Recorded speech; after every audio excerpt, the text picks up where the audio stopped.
Hola, Sazón Pública, bienvenidos y bienvenidas a este encuentro semanal para conversar, para reflexionar, para debatir sobre distintos temas y, como te solemos decir semanalmente, aquí lo que hacemos circular es distintas voces, distintas opiniones para que cada uno de nosotros, cada una de nosotras saque sus propias conclusiones. No colocamos verdades únicas, sino voces para que se escuchen, para que recojamos información, recojamos datos, recojamos posiciones, nosotros mismos, nosotras mismas, hagamos nuestro proceso de digestión, si vale el término, y tomemos posición. Pero fundamentalmente, que actuemos en consecuencia de esas posiciones que tomamos en los debates y en las conversaciones que hacemos e intentamos desarrollar aquí en La Olla Sazón Pública.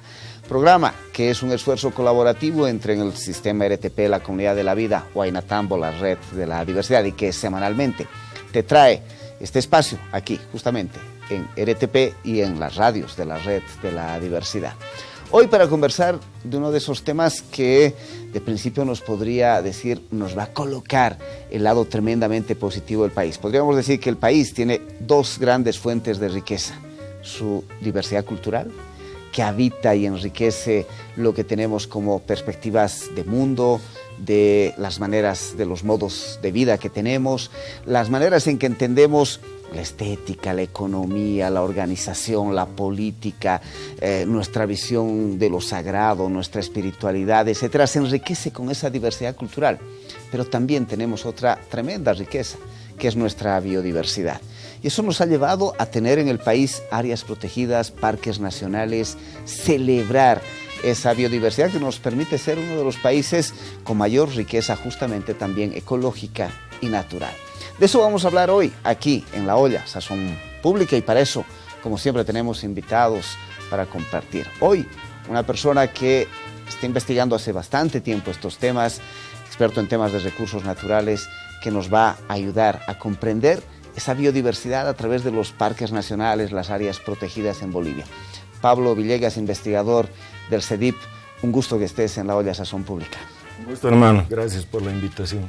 Pablo, para arrancar, empezaremos a contarle a la gente qué es eso de los parques nacionales, las áreas protegidas, qué importancia tienen en este país.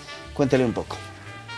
Bueno, cualquier país, inclusive la gente que tiene un lotecito un poquito grande, siempre reserva partes del lote para después, ¿no es cierto? O algún área que tiene un ojo de agua, etcétera. Entonces, siempre hay una política de administrar tu terreno, tu territorio, para conservar esos recursos, ¿no? Y claro, los parques nacionales o áreas protegidas es una expresión máxima de esta política y existen en todo el mundo. Bolivia no se distingue por una mayor cantidad o mayor proporción del territorio. Si todos los países tienen esta política de ordenar su territorio, decir qué áreas se conservan, qué áreas se explotan, etcétera, etcétera, ¿no? Y entonces, cuando Bolivia entra ya de plano a este campo a principios de los 90, es decir, no éramos un país de vanguardia, estamos sumándonos a lo que había en el mundo, ¿no? Y ahora lo que sí es de destacarse en Bolivia es la gran biodiversidad. Cuando decimos biodiversidad, estamos hablando de la variedad de plantas, árboles, animales, bichos, insectos, etcétera, todo lo que es vida, eso se llama biodiversidad.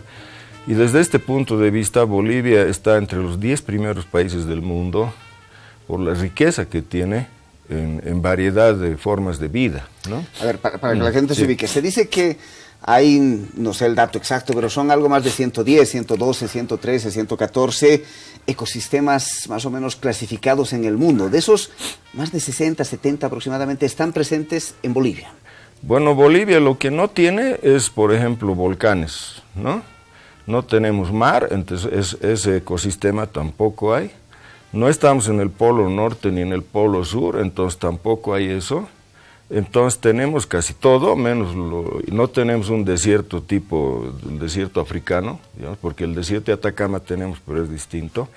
Entonces son unos 4 o 5 que no tenemos, el resto tenemos. Ya tenemos una alta densidad de biodiversidad y en gran parte le debemos a la existencia de la cordillera de los Andes, del Amazonas, regiones como los Yungas o como el Chaco, que nos han dado también una particularidad en nuestra riqueza de biodiversidad. Así es, y ahí sería bien mostrar el primer mapa. Pues compartamos, nos ha traído Pablo algunos mapas para que nos ubiquemos, entendamos, nos podamos visualizar. Tenemos el primer mapa, por favor, para poderlo compartir y visualizar en esta rica biodiversidad del país. Ese es el primer mapa. Bien, ahí podemos distinguir tres partes en ese mapa, y es lo que tú dijiste, más o menos la parte café es el altiplano, ¿no? La parte verde es lo que conocemos como tierras bajas, y entre los dos está la cordillera de los Andes. Y como dijiste, ese es el primer rasgo que divide el país en dos, y ha creado lo que tradicionalmente conocemos como altiplano, valles y trópico. Pero eso es muy básico, en realidad es mucho más complejo, ¿no? O sea, antes en la escuela nos reducíamos a estos tres sistemas, ¿no? Y entonces de ahí es que, por ejemplo, si vemos la cordillera, va bajando desde el Perú hasta la parte café, que es en Santa Cruz, y ahí hace un codo y se baja recto hacia el sur, ¿ya? Y eso, por ejemplo, ya te crea una diversidad de ecorregiones, de climas. Entonces, para que veas que ya no vale esta división de solamente los tres pisos, ¿no? Eso que aprendimos, altiplano, valles y llanos. ¿no? Sí. Y hoy, por ejemplo, la propia ley de la Madre Tierra y sus reglamentaciones habla de 76 sistemas de vida reconocidos en el país. Claro, y eso va a aumentar a medida que se sigue investigando, ¿no? Porque, digamos, cualquiera sabe lo que es Yungas, por ejemplo, pero en Yungas, el que conoce se da cuenta que hay varios ecosistemas, ¿no? Entonces, a medida que vayamos clasificando en base a estudios, eso va a seguir aumentando, ¿ya? Y es igual que la variedad de formas de vida, de animales, plantas, etcétera, sigue aumentando a medida que se va descubriendo y clasificando los animales y todas estas formas de vida, ¿no? Sigamos profundizando. Sigamos, podemos pasar al segundo mapa. Entonces ahí tenemos en línea blanca las áreas protegidas, ¿ya? Una gran cantidad de áreas protegidas va justamente a lo largo de la cordillera de los Andes, y en diferentes colores tenemos ecorregiones, ¿ya? Ahora, como se ve, más o menos las áreas protegidas corresponden con las ecorregiones, ¿ya? Aunque hay otras como Madidi, que va desde el Amazonas hasta el Altiplano. Y bien, entonces un área protegida se hace porque se detecta una zona muy rica en biodiversidad. Es una de las razones, o una zona donde hay pocas especies, pero hay especies muy importantes. A ver, estamos hablando, un área protegida se define por dos, lo que podríamos decir, opuestos. Por un lado, por una tremenda riqueza de biodiversidad que hay que cuidar, y por el otro lado, porque tenemos más bien especies endémicas en peligro y que hay que cuidarlas. Que hay que cuidarlas, ¿no? Y especies endémicas quiere decir que solo hay aquí, ¿no? Ese es el término. Y Bolivia no es muy rica en especies endémicas, ¿ya? Y la otra parte paradójica del asunto es que donde más ricos en especies endémicas somos es el altiplano. Donde menos variedad hay especies más únicas, digamos, ¿no? Pero entonces hay varios criterios para definir áreas protegidas, y también se puede definir un área protegida por los servicios que presta, ¿ya? Por ejemplo, si tienes un bosque que está proveyendo de nubes y de agua a una ciudad, que permite que haya lluvia y nos abastezcamos de agua, claro, hay que proteger ese bosque. Hay que proteger. Entonces ahora estamos hablando de las áreas protegidas de nivel nacional, pero después hay departamentales, municipales, y hay otras áreas que son muy importantes, que se llaman reservas forestales también, ¿no? Entonces, si tomamos todo esto en cuenta, es una buena parte del territorio, pero como digo, no es nada especial, en todo el mundo hay estas áreas, ¿no? Ahora, bueno, hasta ahí. Si continuamos. Sí, seguimos, por favor, para que la gente termine de comprender y tengamos un mapa de comprensión general para abordar luego temas específicos de profundización. Muy bien. Ahora, ¿para qué sirve un área protegida? Bueno, en parte hemos dicho, si un área nos está dando, ahora se llama servicios ambientales, ¿no? Por ejemplo, que nos dé agua o que nos dé nubes para la lluvia, entonces es un servicio que nos presta, y las cantidades de servicios que puede prestar no solo el área protegida, sino la naturaleza es inmenso, es gigantesco, ¿no?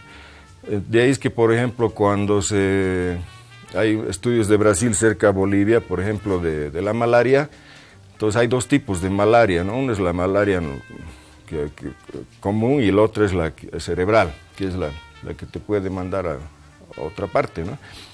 Entonces, es un estudio de epidemiología que estaba viendo, entonces, donde más casos de malaria cerebral había, era lo que estaba más cerca al monte, área donde estaba interviniendo el ser humano, tumbando monte, ¿te das cuenta? Entonces, en la medida que se achicaba el ecosistema natural, que era monte, y se tumbaba, claro, aparecían más casos de malaria cerebral, que es la que te puede, como tú decías, claro, mandarte a otro ladito. A otro ladito. Y entonces, y además desequilibrios, ¿no? Porque, por ejemplo, si mapeas los que conocemos como mosquito, hay varios tipos de mosquito, ¿no? Hay por ejemplo, mosquito que prefiere estar más cerca al agua y el otro aguanta una distancia mayor, ¿ya? Y hay otros que prefieren, por ejemplo, atacar al ganado y otros al ser humano. Entonces hay una variedad grande de mosquitos y estos se organizan, digamos, como equipos de fútbol en diferentes proporciones según la zona. Entonces, cuando tú haces, por ejemplo, intervienes la zona, alteras este sistema y alteras el panorama epidemiológico, ¿no? Entonces, de ahí es que mientras esa naturaleza se mantenía en equilibrio, te mantenía en equilibrio. Ahora, no es que en la naturaleza no haya transformaciones, la naturaleza y estos parques y estos sistemas se van modificando, algunas especies se vigorizan, otras van desapareciendo, pero como que ocurre un proceso mucho más lento y buscando permanentemente una restitución equilibrada. Cuando hacemos una intervención fuerte sobre estos parques nacionales o áreas protegidas, generamos una modificación acelerada del asunto, lo que puede generar problemas. Claro, generas una revolución. Entonces, digamos, los animales que son desplazados empiezan a combatir con otros, ¿no? Lo que se da cotidianamente, pero no en una forma de una guerra, que es lo que desatas cuando intervienes, ¿no? Una preguntita para cerrar esta primera parte del programa, Pablo.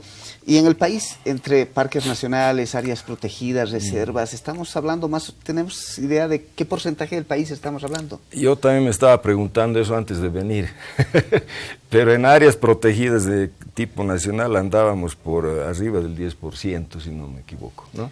Entonces la proporción es, podemos decir grande, pero hay que comparar con cómo va con otros países. Como te digo, es normal que se tenga áreas de todo tipo. Y a veces la gente cree que en Bolivia se está controlando demasiado, pero te digo, si ves países avanzados, por ejemplo Holanda o Suecia, en Suecia no eres dueño del suelo, ¿ya? Es el Estado el dueño del suelo y es un país capitalista. O en el caso y tú lo tienes más o menos como una especie de concesión, y en Holanda, por ejemplo, tú no puedes ir y comprar un terreno para construir tu casa, ¿no? O sea, eso el Estado define qué áreas son para viviendas, etcétera, etcétera, y por algo son avanzados, ¿no?